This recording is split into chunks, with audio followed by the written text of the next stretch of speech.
Sweet. Thanks, guys, for your time. First and foremost, we have Jen Mars on the call. Jen, how's it going today? And again, thank you for your time on the podcast. It's going great. I mean, every day that I get to walk into my new warehouse is a great day. Let's start off with there then. So you just got a warehouse. How big is it? And is it just for reselling? Yeah, so it's 1,900 square feet, and there's an office area, and there's a huge warehouse where there's all of our inventory is there. There's a room for shoes, and then the person who owned it before me was a photographer, so she brought all of her clients in here to do photography sessions. So there's this huge, beautiful wall that she painted that we've been able to use for photography, and it's just been a huge blessing. So awesome. What were you doing beforehand instead of obviously the warehouse now? What were you doing beforehand? So it's been a journey. So I started in my upstairs guest room with like one little box of clothes, and then I got everything on one shelf eventually, and then I outgrew that guest bedroom and begged and pleaded to my husband to let me have the basement. So he used to have his gym down there, so he got a membership to a gym, and I moved into the basement. And then eventually I've just outgrown the basement and moved into this warehouse. And first of all, my kids could not be more thrilled to have their basement back. My husband could not be more thrilled to not have boxes in the front hallway of clothing and everything else. And then I have an employee. Her name is Karina, and she's like my best friend ever. But it's kind of a crazy story. Like, she started working with me in the very beginning, just coming over to help me because I was working full-time at a medical device company called Stryker. I worked there for 18 years. And then we were in the bedroom upstairs, and she would come over a few hours a week to help me. Then when I went full-time, I wasn't sure how that was going to work out, if I would be able to afford it. I'd have all this extra time on my hands, so I'd do everything on my own. She ended up getting a job, and then about a year later, it just all happened where she happened to be looking. That same day, I was thinking about placing an ad on anywhere where I could place an ad to find somebody to help me. She reached out to me, said, "I'm looking, would you want me to come back?" And she came back. And so it's just amazing to look back at the journey and see the growth, and just, I can't even tell you, I have the goosebumps right now. And let's even dive deeper into that. So would you say that that's the best way for people to start, or how would you say people should start, and should they grow through their spare bedroom, then their downstairs, and then when should they take a leap into the office space? So I would say, for me personally, I would recommend starting out with your own personal closet. That's what I did, because I didn't have any money invested up front in that, and I was allowed to see what sold, see how the process worked for me, and then use that money of what all my own personal inventory, what that sold for, and then invest it into more. I mean, when I first started, I was taking pictures on my bedroom floor, on the carpet, on the back of a door. That it's still, things like that still sell as long as you have the good inventory.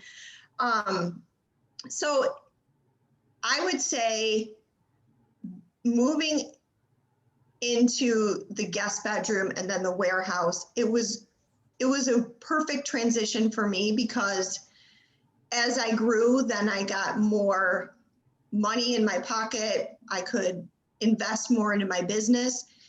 And moving into a warehouse was not a decision that I made lightly. It was, we've been talking about this for years. Yeah, we've been talking about it for years. So I think that it has to be a decision that is made with all of the information that you have about your finances. You know, there's a lot that goes into it. Like you have to pay insurance, and you have to make sure that you have, or, you know, Wi-Fi, and there's a lot of expenses that go into a warehouse. So I would say that starting out is best to start out with what you have and then grow as your budget grows. 100%. And you talked about you do tell everybody you mostly do clothing and shoes, correct, right now? Yes. And then where are you getting most of the inventory from? So I do mostly, well, I guess it's a hodgepodge. I thrift at all kinds of thrift stores. I also do a lot of garage sailing. I live in Michigan, so garage sale season, you know, is what, May through September. So I try to stock up on as many garage sales as I can.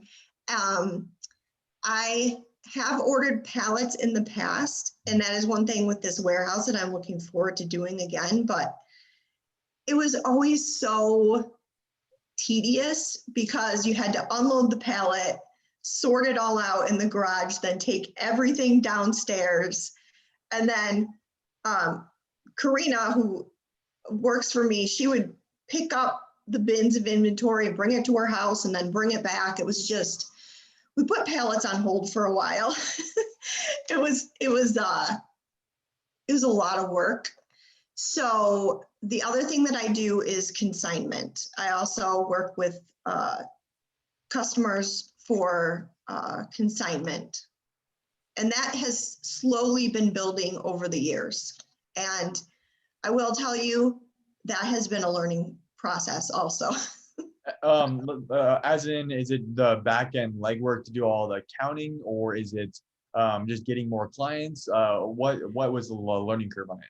So I think it's one, what you want to spend your time on. You know, you walk into someone's closet, they want to get rid of everything. You don't want to take everything because there's a lot of time invested in that. Even if it's free inventory, there's a lot of time and space involved in taking on consignment. There's also making sure that you're not taking flawed inventory or damaged inventory, and then just the communication of working out with people what's going to happen if you find flaws. And, you know, I just learned a lot of lessons throughout the years of communicating up front. Like, this is the process, this is what's going to happen, this is how long I'm going to keep the item, this is the payout. And I think when I first started, I wasn't very clear because I had no experience with it. And I've made mistakes on the payouts as well. You know, at first, Poshmark didn't have a place for inventory numbers in their sales report. So it was very tedious. So it's just learning a lot as I go with that. And then what was kind of like, you talked about the payout mistakes. Was there any other mistakes that was like kind of that big learning curve, or that really defining moment in the consignment space? I don't know. Can you think of anything? I think just It was, you know, selling things for, like making sure that your consignment client knows that they aren't going to get their money back what they spent. oh yeah. So Karina's here. I think it's a big thing is just communicating that to the client that they're not going to get back what they spent on it. That communication is upfront is very important to let them know. Like, I set the comps, I do my research. It's based on market value, but you're not going to get back what you paid for it, because I think that a lot of people do have an emotional attachment to their clothing. And sometimes when I walk into someone's house and I feel that, it's almost like, do I want to deal with this. The headache. Yeah. Because it can be very difficult to deal with someone who has a very high expectation of how much they're going to get for their items. And sometimes, you know, they might have great stuff, but it's not worth it. Yeah.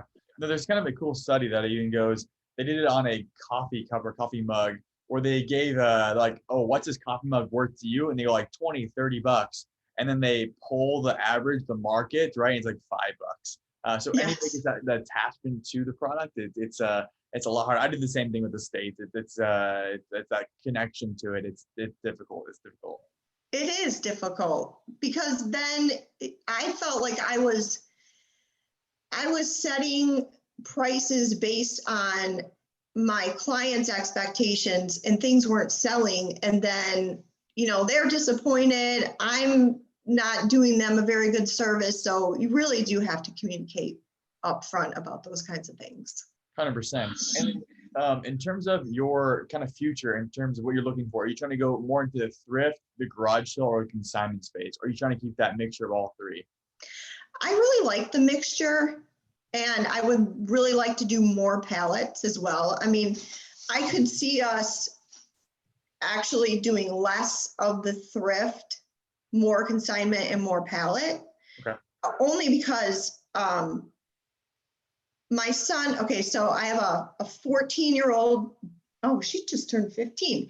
I have a 15-year-old daughter and a 12-year-old son. And my son plays AAA hockey and he goes to a private school.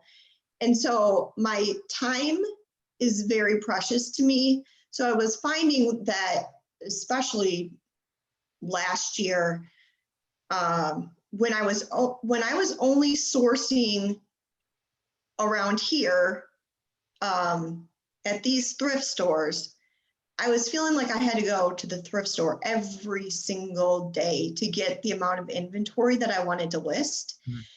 And so I was feeling like it's just a constant battle. Like you go to the thrift store every single day, you're searching through the same thing every single day. So I started going to a different part of Michigan to thrift that has better inventory and I can come home with a lot more. So that has been really a good thing for me to kind of branch out. It takes about an hour to get there, plan on staying for the whole day, but I would like to do more things where I don't have to constantly be in my car, constantly be, you know, running out to the thrift store every single day. So finding thrift areas to thrift where I can go one day and get a lot of things. I just had a consignment client last week. I drove 2.5 hours one way to get items, but we have like 4 huge bins of really great clothing that I'm really excited about. So I don't have to thrift this week. So yeah, I think it's definitely always going to be a mixture. Basically setting up those processes that you can then have them automated so you don't have to go into thrift each day, correct? Yes, that would be great. And then let's kind of dive into thrift. So that you said you're going to that, you're driving an hour away to the thrift that has better items. Is that because it's in a higher socioeconomic area, or why did you pick that thrift? Is it next to like a big donation center, or why that thrift especially? So the area is a larger area and they have more stores there. So where we have 2 Goodwills here in our Kalamazoo area, if you go up to like Grand Rapids, they have like 25 different Goodwills. Dang. And the thing about the difference in the stores, I would say the biggest difference is when you walk into the store here, the just-in racks, which I love to shop the just-in racks. I think everybody does. At any time of the day that you walk into the stores in Grand Rapids, there are going to be anywhere from 2 to 8 just-in racks. Okay. When I walk in and they're constantly putting new inventory on the floor. when I walk into the thrift stores here, they might just put out new inventory one time a day. So I like that they're having a constant refresh of their inventory. You know, if I'm there for 2 hours, they might roll out 16 or 18 new racks, which is great. So I'm not here where I feel like I'm searching through the same thing every single time I'm there, not getting anything new. Whereas when I go somewhere new, I think it's better inventory. It's actually cheaper there too, which I have no idea why. And it's, there's just more of it. Very cool. So then, your garage sales, do you feel you can get more profit off garage sales or thrift or the liquidation pallets? Ooh, that's a good question. Yeah, it depends on which neighborhood garage sale you go to. I would probably say garage sales probably have the best return on investment, which is why I love them so much. But it can be estate sales too, actually. I didn't talk about those at all, but estate sales are great. Yeah, those are probably my favorite as well, especially doing, and are you looking, do you go to, like, let's say you hit a garage sale or estate sale, do you go directly to the clothing and shoes rack, or do you kind of browse everything, or do you only go into the, like, accessories, more or less, the clothing, shoes, and maybe some accessories along those lines? So I go to shoes first. Okay. And then I go to clothes, and then I'll look at the hard goods and electronics. Okay. I'm trying to branch out a little bit more. So at our house, there wasn't a whole lot of space for hard goods. And actually, my husband would just kind of cringe when I would bring home hard goods because it was just clunky, not a whole lot of room. He'd be like, oh, why are you sourcing hard goods? But I feel like now that I have this warehouse, I'm going to be able to branch out a little bit more. And that is one thing I'm excited about, to learn some more things. And actually, Karina, who works with me, she's huge into vintage. So I'm learning a lot from her about vintage. And it's just been, I feel like one of the things that I love about reselling is there's always something to learn. Yep. Like all the time. It's never ending. Yeah, you're never gonna end because there's so many different categories and there's so many things you can go down. Like you might find a watch one day that's worth $2,000, and now you exactly. go into watches really deep, you know. I've done that. Awesome. I know my parents always, I'll tell them what I found or what I flipped, and they just cannot believe it. I sold a coat.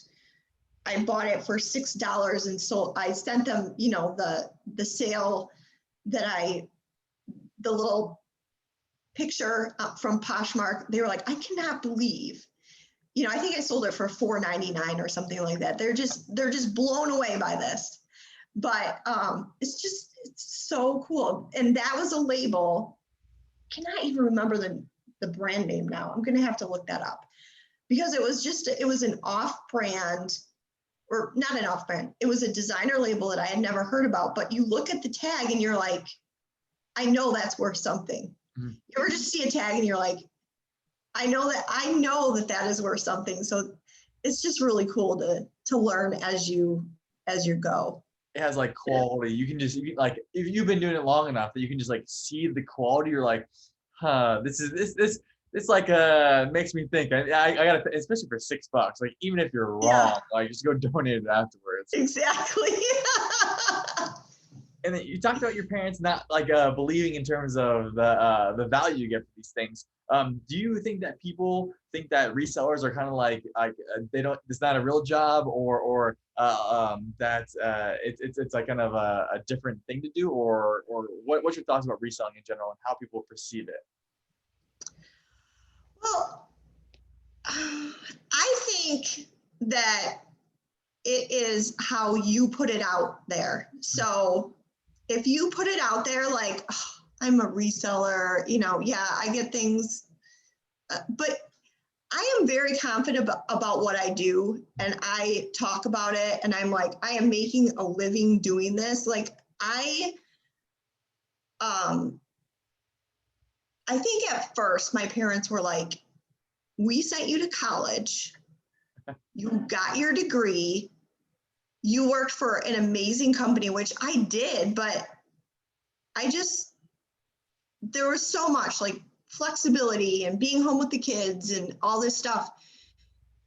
You know, they're like, you are quitting your job to do this. But I think over time, like I'm confident. I'm like, yes, this is what I'm doing. I am making money selling this. And I think that for some people, they're like, this is not a real job. But I have the confidence to be like, this is what I'm doing. This is amazing. You could do it too if you put your mind to it.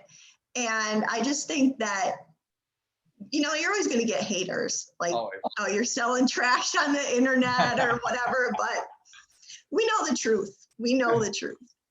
You see like the number of the statistics are absolutely crazy, especially in the clothing section. In the next, 4 years in 2025, it's supposed to double in terms of the size of the market. So we're riding this wave that's coming up, and we're continuously seeing it, right? Like people, it's like the haters will come through anyway in the future once they start buying vintage, once you start buying reseller clothes, right? Because it's going to get more and more popular the longer it is.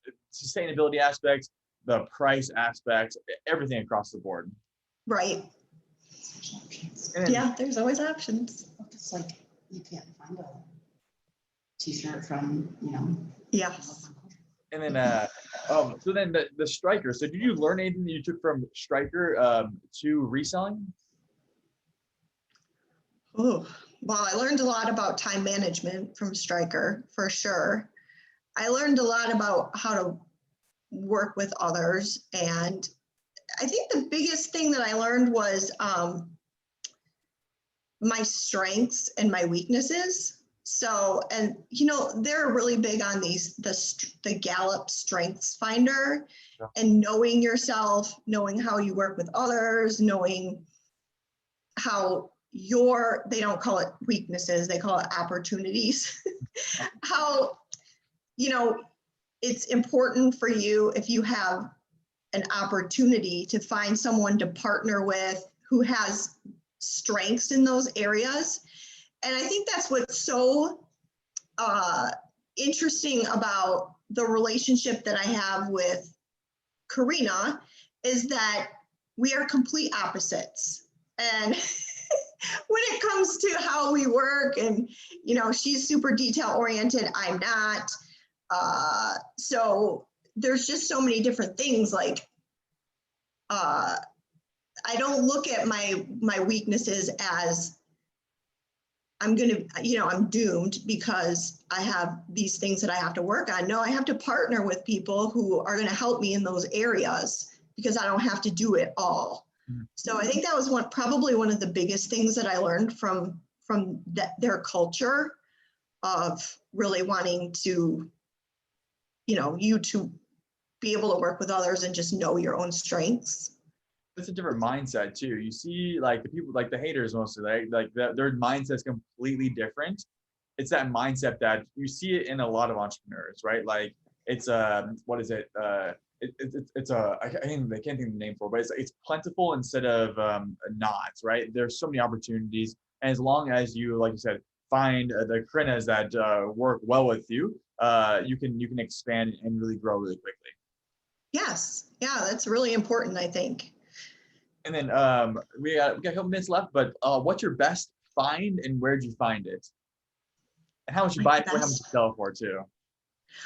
So it's not my best find, but I think my favorite find was someone gave me a Pearl Jam t-shirt that was, he knows one of the members of the band. So he had this Pearl Jam t-shirt up on his wall. He was like, here, try to sell this, make some money. You know, I don't know how much it's worth. Mm-hmm. So he was like, it's probably worth, $50, $100 or something like that. So I did my research, and there were there were only 300 of these shirts made. So I was like, I have no idea how to price this shirt. None. I had no clue. Well, I ended up pricing it really high, and I ended up selling the t-shirt almost in the same day for, I think it was $550. Nice. So that was a really cool find, because it's different than anything that I've picked up before. It was really cool to do the research and find out the backstory of the shirt, and plus it was, good profit. Yeah, 100%. Cool. It's kind of on the end. Anything? What's kind of your next year and 3-year goals? And like in terms of, is it gonna be revenue based? Is it listing based? Is it how many items you want to sell? Or what are you looking for in terms of next 1 and 3 years? So I think definitely in the next year, the goal is to improve my profit margins. So stop picking up things that are going to sell for under, $35 because I have this overhead that I've got a warehouse, I got an employee, bills to pay, but just sourcing smarter, I think, is one of my number one goals, is sourcing smarter. And then I think eventually I'd love to see this warehouse filled. This warehouse is going to grow. It's going to be filled up. We're going to be shipping out. I know some people get really bogged down and like weighted down by other people's sales, but when I see people's sales that they share on Instagram, I get super motivated, because I remember when I was first starting out and I saw Monica, the Posh Hangers, she shared something like she had like, I don't know, a $90,000 90-day eBay total. I was like, oh my gosh, I can do that too. Like, we're going to do that. That's pretty amazing. So I think it's just to grow and to hone in on profit margins, and that's Awesome. Sweet. No, first and foremost, thank you for jumping on. Tell everybody your socials, and we can then hopefully drop some traffic, and we'll put them in the bottom of the video as well. Yeah, it's Regen Trends. I'm sure you can probably link it. So Regen Trends is my Instagram, and I'm not on any other social media sites. So cool, awesome. Well, Jen, first and foremost, thank you for your time again, and follow links below, and you can check out Jen and her journey to that full warehouse. Thank you so much, Ty. I really appreciate it. It's been a pleasure. You too.